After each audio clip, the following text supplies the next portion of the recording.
Gobble till you wobble. Thanksgiving I'm already Day is wobbling. coming. I'm wobbling before Thanksgiving. So it is time, you guys, to be planning your Thanksgiving dinners. So, are there certain things that you all always make that Yes, you got to have there's at your certain house? things we always make. Sweet potato casserole, turkey and dressing, cranberry salad, whatever. But I know one thing Deb is going to talk about tonight. I bet everybody. We always have to have mac and cheese. Mac and cheese. And Deb makes a great mac and cheese. It's her family recipe. It's Mom makes it, and we all try to make it as good as she does. Of course, we can't. But all our kids are like, oh, is Memaw making mac and cheese? Yeah. We got to have Memaw's mac and cheese. Yes, because kids, a lot of kids are finicky, aren't they? Oh, yeah, they are. They're picky, and they don't want to eat won't eat something at home that they might eat for Grandma. Mm-hmm. So. Mm-hmm. They'll eat that macaroni and cheese. And I have had Deb's mac and cheese, so this is a recipe worth trying, y'all. So I heard something today too. It's about making your macaroni. And if y'all go look on our page, we have a page. We have a post about how long to cook macaroni. Mm-hmm. Yeah. I didn't know there was different times for different types of pasta. Yeah. So you might want to check that out. I'm using elbows. That's another thing. When I'm making it at my house, my kids have to have elbows. Can't be the spirally stuff. They don't want nothing has to but be elbows. Elbow mac. Yeah. Mm-hmm. So I heard somebody say, don't put oil in your water. And I have done that before, trying to keep it from sticking. Actually did it last week when we did our reunion thing. But he said don't do that because oil will keep if you're making spaghetti, it'll keep your sauce from sticking to your pasta. Oh, and so sometimes I have a pasta or a sauce that doesn't stick to the pasta good, and I don't ever know why. Yeah. But that might be a reason why. Because I always add a little bit of oil to my spaghetti. I usually do, not always. I don't like it to get all clumped up. Exactly. So that's something to keep in mind. You know that I was a grown married woman before I realized that you could actually make macaroni that didn't come in the blue box with the little powder. And I cannot let myself do that. I have never when my kids have been around, I do not make that kind. Yeah. I have to do it myself. Well, I can't say that, Deb. I've made it plenty of times. I've probably got a box in my pantry right now. But I do get the more expensive one that has the 3 cheeses or the thick and creamy or whatever it's called. Well, mine is just the noodles and a processed cheese. And I think one of the keys is evaporated milk or whole milk or even heavy whipping cream or half and half. Half and half. Those are the things that are keys to making really good mac and cheese. Okay. I had something else to say. Uh-oh. And it went out of my head. How come it goes away so quick? Because I told you a while ago. We're not getting forgetful. Okay, so Deb's got her water boiling. How much you gonna put in there? I am. And that's another thing about my mac and cheese is it's all a guessing game. Okay. And I can go so far, but then after that I think, it needs a little more milk or it needs a little more. And I can guarantee you, if you're fixing for a family, we're gonna use a bigger pot. And if I were making it for Thanksgiving, I'd probably use the whole box. Yeah. The whole block of cheese. And the whole block of cheese. Yeah. And the more cheese you have, the more milk, and whole milk if you got it is best. Yeah. That just makes it creamier and thicker. I know what I was going to say. It was about cheese. Okay. So I usually use, like I said, processed cheese. But I have made the Pioneer Woman recipe, and she has a recipe that uses a lot of different kinds of cheeses. And that is amazingly good, but it is not a have-to. Yeah. If I'm, just want to try something different, I might try that. So I've put about a cup or a cup and a half to the boiling water, and I had already put salt in it. And that's all we're going to make tonight. But if you're wanting to make for a large crowd, this box is a 16-ounce box. I'd probably use the whole box. Yeah. But anyway, cheese is important, and if you don't like this processed type cheese, cheddar cheese, that a white cheddar, there's all kinds of cheeses that you could use and mix together to make a really good mac and cheese. So that's something you could try. So we're going to let the mac cook. Let the mac. And then we'll come back and add the other ingredients, and I'll try to figure out a exact measurement instead of a guess. And we'll show you the rest of it in a little bit.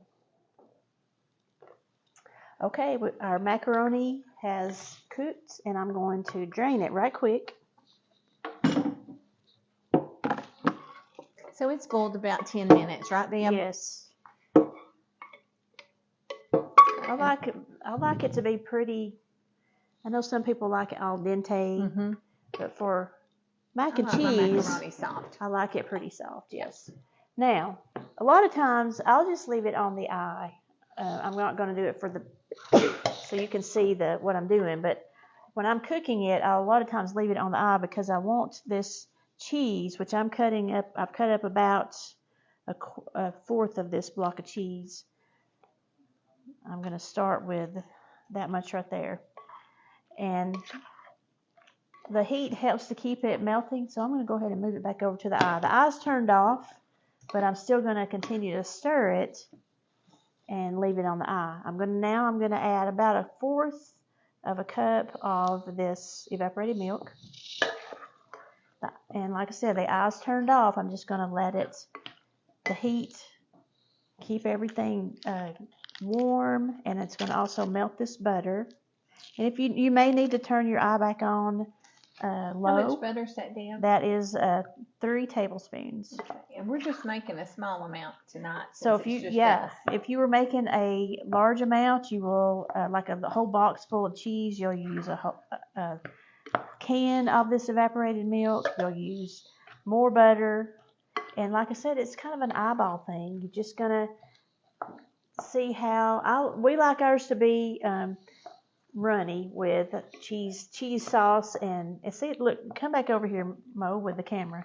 You can see that it's already melting up this cheese, and there is some juice down in there, and I like it to stay that way. I don't want it to get thick and the macaroni sticking together.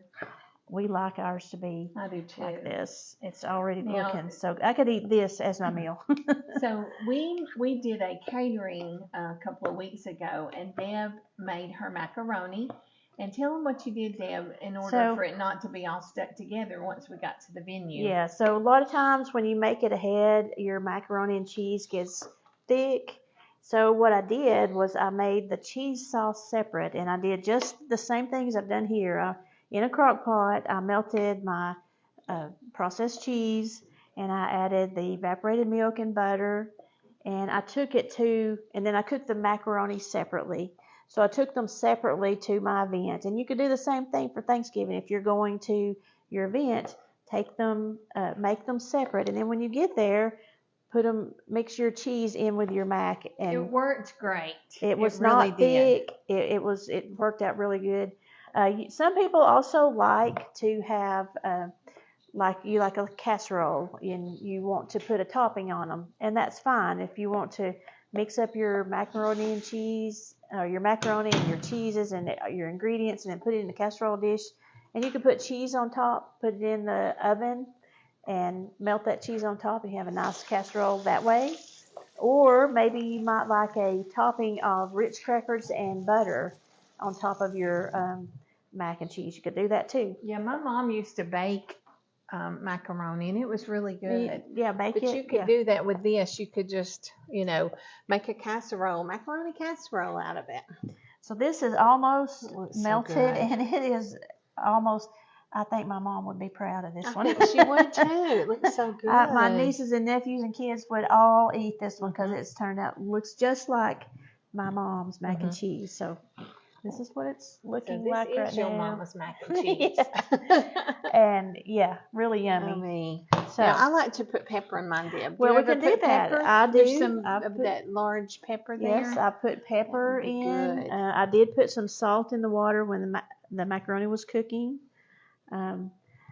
Yes, a little pepper. So when I post this, I'll post some better actual ingredients, the amount to put in, everything. But It's your recipe to make it how you want it to be. If you like yours to be thick with a topping on it, then you can do the same thing with this and put it in the oven and brown your topping. But if you like it kind of runny with cheese and buttery sauce, here you go. That is delicious. I think Mama would be proud. I'm telling you. Miss Betty, you would be proud of Debbie right here. Well, it's an amazing recipe. So y'all. You know, once you start making that and take it to your gatherings, you'll have to take it every time. For sure. It's like, Debbie, you make the macaroni. You make it just like Mama. I also scrapbook, and so I have the scrapbook page, and it has a picture of each one of my sister-in-law, mom, and we're holding the thing that we always bring to our gatherings. Well, how neat. One of us always brings potato salad. Somebody always brings baked beans. So. My sweet sister-in-law, Kim, always was in charge of the potato salad because hers was so good. And she got so tired of us saying, Kim, will you bring potato salad? Okay. You know, she'd be like, I'd really like to make something else. So she started making other things and the potato salad.